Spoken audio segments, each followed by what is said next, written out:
Good morning. This is Larry McMillan with a market update on Monday, September 21st, before the market opens. Well, last week we saw some further breakdowns by the averages, and S&P closed below a couple of support levels, but the remaining important support level is at 3280.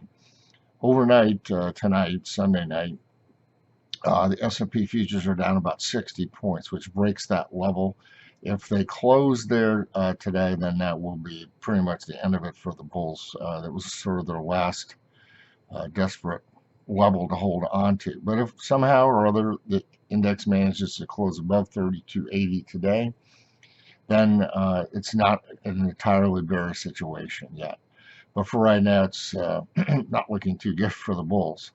The equity-only put-call ratios are strongly on sell signals. They've been bearish for the last couple of weeks as they began to turn upwards, and a day like we're expecting today is just going to make that worse. As long as those averages, those ratios continue to rise, then that's bearish for stocks. The breadth oscillators are also on sell signals. They've drifted lower, somewhat, but this will start to accelerate them to the downside. But even if they become oversold, that's still not a buy signal. Volatility has been holding on to a bullish stance for the stock market, but overnight VIX is up more than 3 points. So that if that holds today, if it closes more than 3 points higher, that will eliminate one of the VIX buy signals. Also, the 200-day moving average of VIX is at 29, so if VIX closes above there, that will eliminate the other buy signal, although it won't be generally a complete sell signal until the 20-day moving average of VIX closes above the 200-day. But the two buy signals that are in place would be negated today by a VIX close above 29 and a VIX close more than 3 points higher from Friday.